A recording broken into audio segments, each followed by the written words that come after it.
que es muy dinámica y que es muy lógica, y otra cosa que es el budismo, creo, es muy práctico. O sea, el budismo es muy práctico, te está diciendo, ¿tú quieres sufrir? No. ¿Tú cuando te enfadas estás a gusto? No, pues no te enfades. ¿Por qué te enfadas? Claro, entonces aquí es donde viene el trabajo, dices, es que no puedo evitarlo. Ah, vale, pues si no puedes evitarlo vamos a ver por qué. Pero el budismo es muy práctico.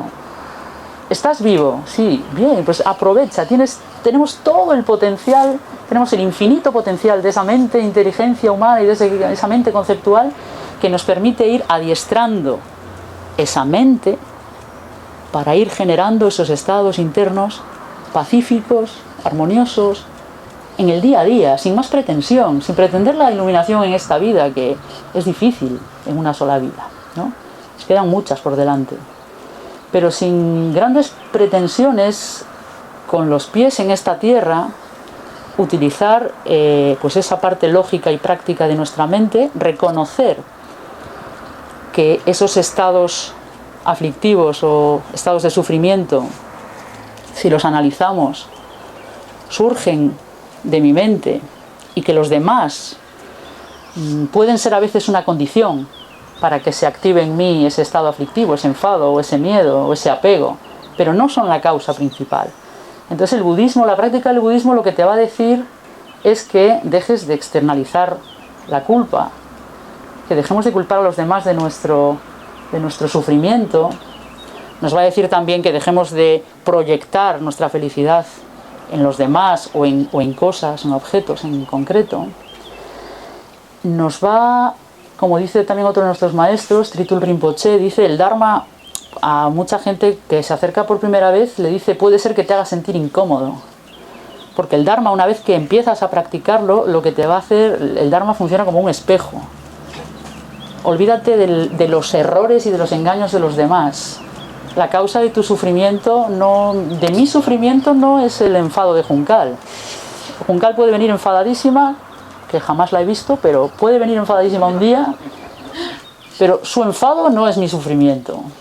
Mi sufrimiento será, como seguro que habéis escuchado esa historia del Buda, del regalito, ¿no? De que si alguien llega con un regalo a tu lado y te ofrece algo y tú te echas las manos atrás y le dices no lo quiero, ¿no? Y el Buda le pregunta, si alguien hace eso, ¿de quién es el regalo? Si tú no lo coges. Y dice, no, pues de quien lo traía, ¿no? Que se tiene que volver con él a su casa. Si aceptamos el regalo, entonces el regalo es nuestro. Si Juncal viene con un regalito, perdona Juncal, pero si viene con un regalito envenenado de su enfado, porque tiene un mal día, porque está bajo una emoción aflictiva, y me quiere dar el regalito de su enfado, yo siempre puedo echar las manos atrás y decirle, no, Juncal, deja el regalito ahí y hablamos. Dejar de externalizar esa culpa.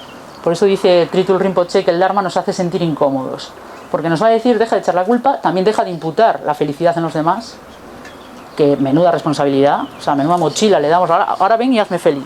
Hombre, bastante tendrá la otra persona también con su propio camino y con su propio trabajo, y ciertamente podemos contribuir todos a la felicidad de los demás y al bienestar de los demás y a que la vida de los demás sea más agradable, pero me estoy refiriendo en los casos en los que pretendemos que una pareja o un hijo sea responsable de tu felicidad.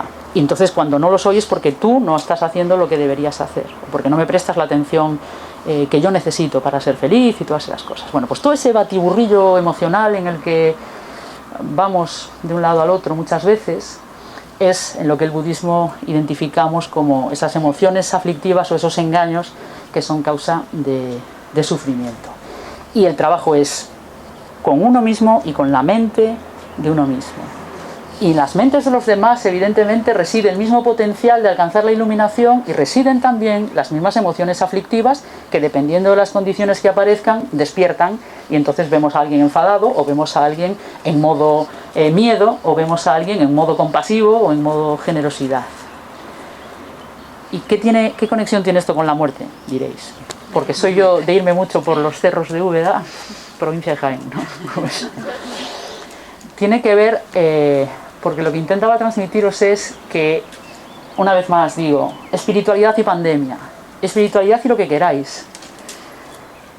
Mi forma de percibir o de vivir o de practicar la espiritualidad desde el punto de vista del Dharma y del budismo surge de la necesidad de dejar de sufrir. de identificar y reconocer que existe sufrimiento y de no querer sufrir.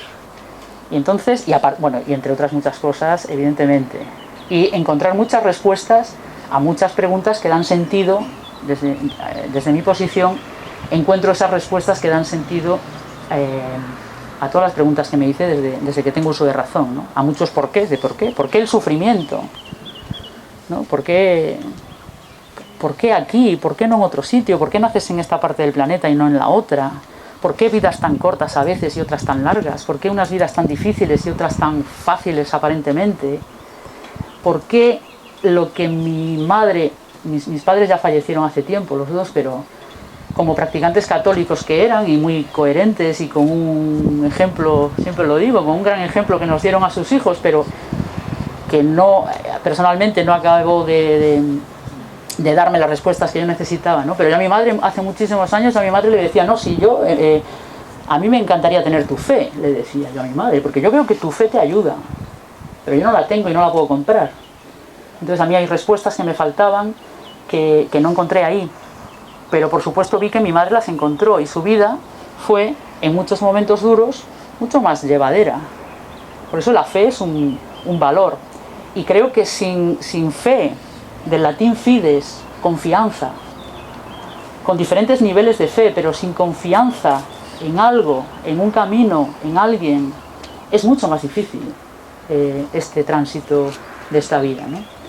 Pues cito a mi madre porque, como ella decía de su propia religión, ella decía, el único, si tuviese delante a Jesucristo, decía, o al Papa, ¿no?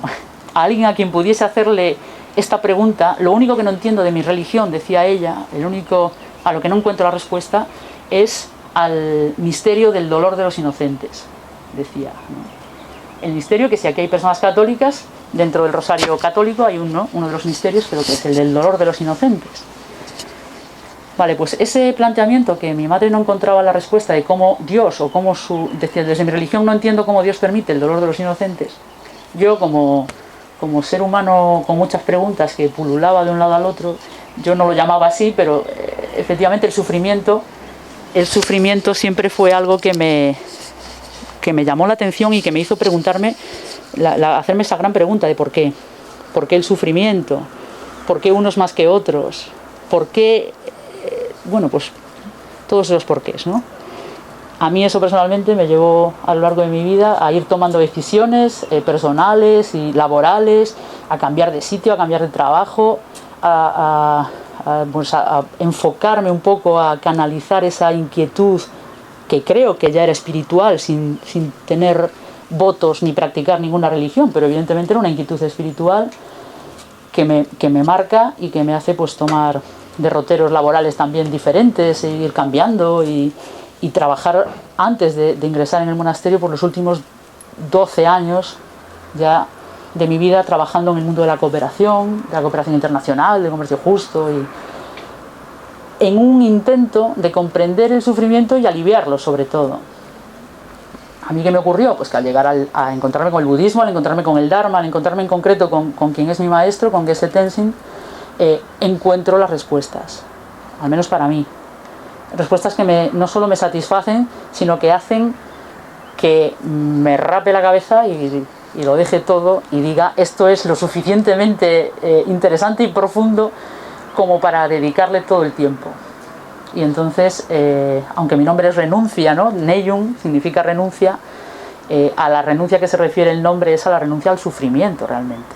Porque la renuncia a las otras cosas, digamos, a la vida convencional que yo podía tener antes, no es tal renuncia en el sentido de sacrificio, ni mucho menos. Al contrario, esto es una maravilla, ¿no? Encontrar las respuestas. Es como haber tenido un ruido toda tu vida y que de repente cesa. Entonces, para mí, siempre lo suelo comentar también, para mí fue como la sensación fue como de llegar a casa en esta tierra ya, ¿no? Fue como llegar a casa, el encontrar el porqué a todo eso que estoy dejando en el aire. ¿Por qué el sufrimiento? ¿Por qué vidas tan cortas unas y largas otras? ¿Por qué más obstáculos este y aquel aparentemente un paso tan plácido por aquí? Vale, pues una vez más recojo el carrete para volver al principio porque todo tiene conexión, todo lo que estoy diciendo es para intentar transmitir esa idea de que al final toda la práctica impregna mi vida. Y la práctica espiritual, digo, no es algo que se queda relegado a un momento de la semana o a una recitación de oraciones, sino que a medida que con la práctica del Dharma, en este caso, vamos adiestrando nuestra mente, siendo más conscientes de nuestros propios estados internos, modificándolos gracias a la infinita capacidad de maniobra que tenemos para hacerlo, a las herramientas que el Dharma o que el budismo en este caso nos ofrece, a maestros cualificados que te puedan guiar, a compañeros también de práctica, eso que llamamos la sangha o la sanghita, que nos acompaña. Gracias a todo eso vamos impregnando, cambiando nuestra percepción sobre todo lo que ocurre, y dejamos de atribuirle a todo lo que ocurre ese poder de producirnos sufrimiento, felicidad o miedo, y muchísimo menos, con muchísima menos intensidad, además de cómo lo hacen, ¿no? Vivimos muy intensamente también las emociones. También depende del carácter de cada persona, pero en general, otra cosa que suele decir Rinpoche es: los occidentales sois muy intensos, ¿no? Sois muy intensos, vivís el sufrimiento con muchísima intensidad. Y dice, cuando alcancéis el nirvana lo vais a alcanzar con muchísima intensidad también. Porque es todo como, somos muy intensitos, ¿no? Emocionalmente. Unos más que otros, pero...